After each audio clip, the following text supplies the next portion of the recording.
record, the U.S. government got the underwear bomber on the plane because Kurt Haskell, our listener, saw it happen, reported it, and then a month and a half later, the State Department had to admit in Congress they were ordered to get him on the plane. I mean, how obvious does this get, Ed?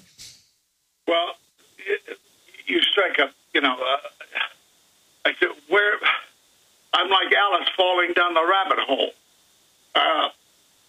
How can we speak of any conversation with Al-Qaeda? How can we in any way show any familiarity? You can say, well, the Taliban are a religious group within Afghanistan. You will try to maybe make a deal with them.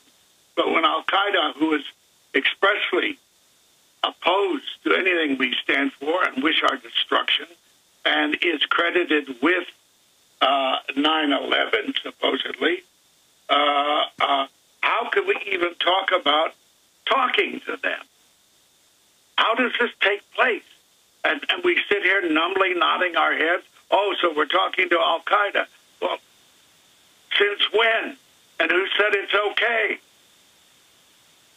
It is the Twilight Zone. It is Alice in Wonderland. Believe me, I feel like I'm in Wonderland every day. I mean, here's Forbes today. The TSA is coming to a highway near you, and then it reports that they're setting up checkpoints from Dallas to Nashville, from New York to San Francisco, and now they pull you over without a warrant, and they don't just search your car, they try to grab on you. I mean, this is crazy. Yeah, well, it's the exercise of mind control in the good old U.S. of A. I have no answers. I can only say, where are the people? What are the people saying about this? Where are their outspoken voices to challenge us, to bring it on the floor of that so-called Congress? What is going on? We nod our heads and say, oh, I see. And we accept. We cannot accept. We've got to protest. We've got to go on the streets. Of course, going in the streets didn't do much for Iraq, did it? Well, that brings up the next point. Why don't we see more stars, more people like yourself who have the courage that you have, Ed? I mean, we don't really see that very often. And then even when somebody who supported Obama, like Matt Damon, says, man, Obama's keeping the wars going, the torture. You didn't do what you say you do. He gets attacked like he can't even have an opinion in America. Yeah. I didn't know that he had outspokenly questioned Obama on that, but it's a striking point, isn't it? The reason more don't is out of fear. I mean, the example I point to is Meryl Streep, who had never been outspoken on any subject that I know of, third Oscar now winner, when she chose to speak out against Alar, coating on apples, being unhealthy. And she was so slapped down at the time, Meryl Streep is never outspoken again. And that's why most of them don't speak. They don't want to hurt their box office. Look at the Dixie Chicks. I happen to know they're listeners of my show here in Austin. I've talked to some of them. They come out and mildly criticize the war and say they don't like George Bush. They're Americans. They have First Amendment. They stopped playing their music on the radio for a full year. Now, they ended up being even more popular in the end, but they still now have shut up. And again, since when do they blacklist people in this country, Ed? Well, that's been going on for a long time. Yeah. A long time. It takes on various shades, various colors, and it works in mysterious ways. But I use the Meryl Streep example as the most telling, and it's a lot of trouble to shoot your mouth off, because for the most part, most people don't want to hear it for two reasons. One, they don't want the myth of America being duplicitous, accepted as fact. They don't want to. They want to think that Santa Claus still exists.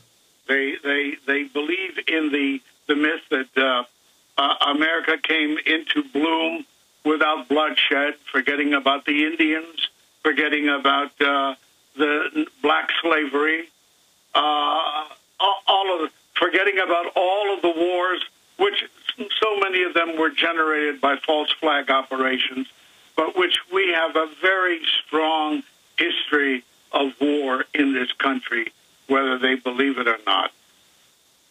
We are a militaristic country.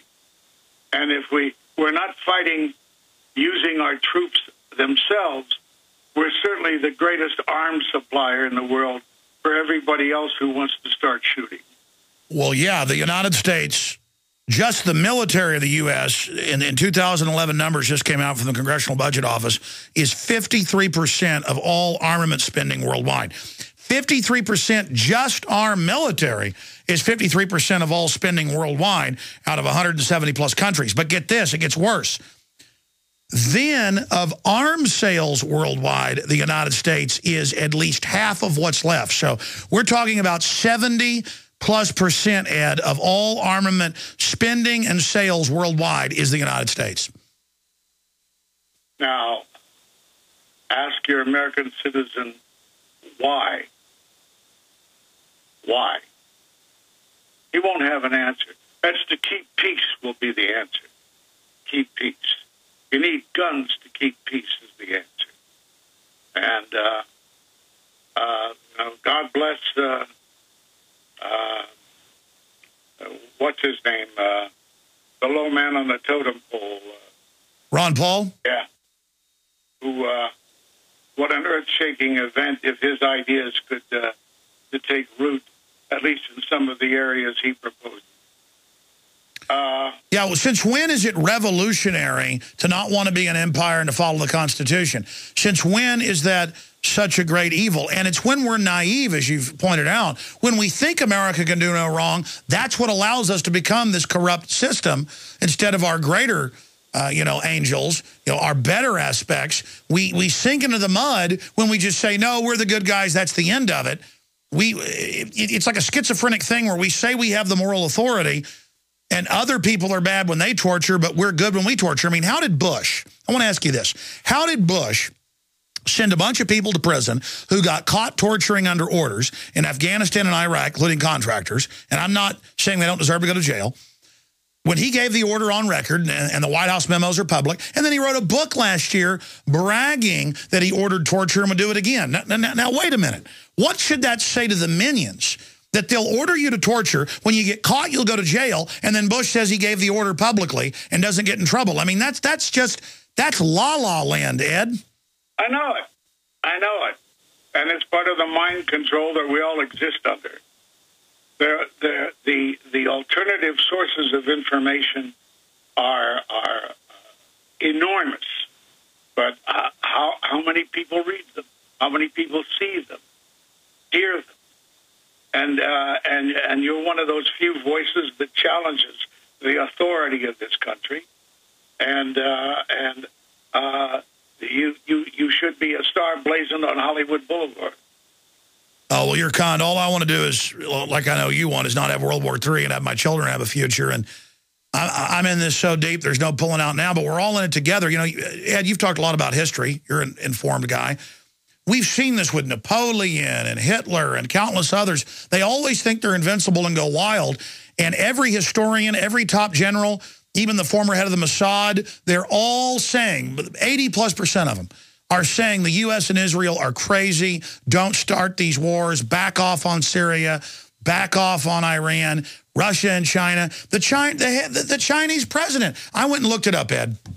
In 60 years of the Chinese over there with the communists, they've never made statements like prepare for war with the U.S.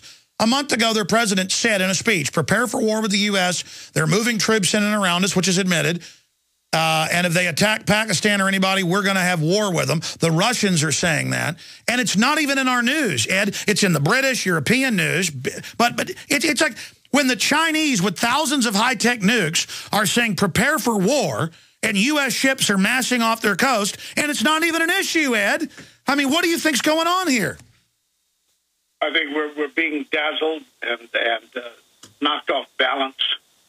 and will continue to be so, because it all comes down to economics, doesn't it?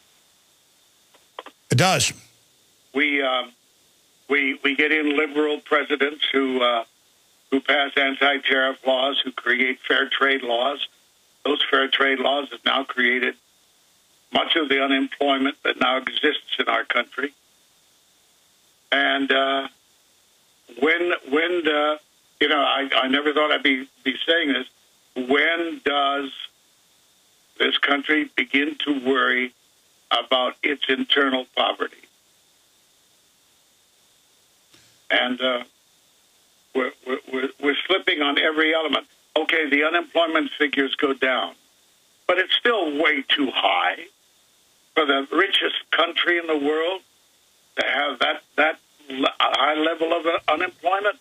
That's not right, and it's mostly due to the fact that the fair trade laws that were created are unemploying Americans. Well, they're not fair. I mean, our country was built with tariffs, and it's not. They're not fair trade. They claim they are, but I've looked at the agreements. They're all one-sided, and it's not even helping the Chinese and the Mexicans and the Indians with the jobs. They're having to compete to race to the bottom. I guess Ross Perot was right about that.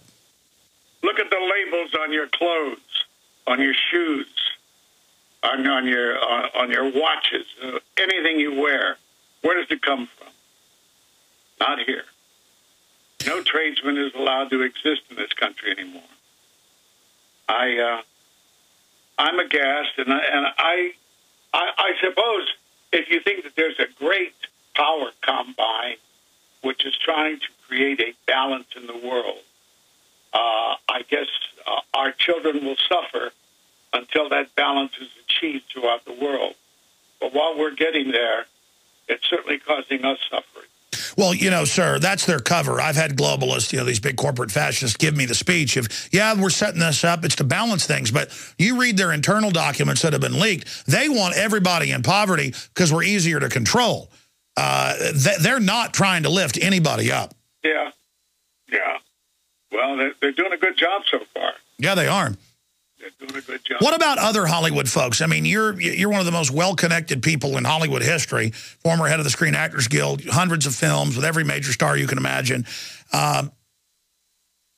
Privately, when you talk to people, do they realize our peril? I mean, just a sense of where Hollywood is.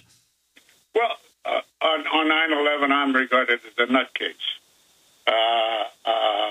At the same time, maybe I have special dispensation because I became regarded as a nutcase long ago when I was talking about Central America and our involvement there.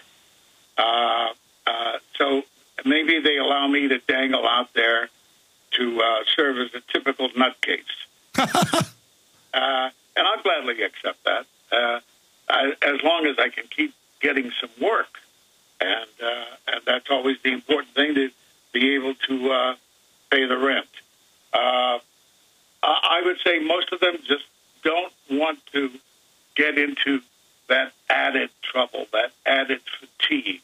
We're fighting a battle now in our union.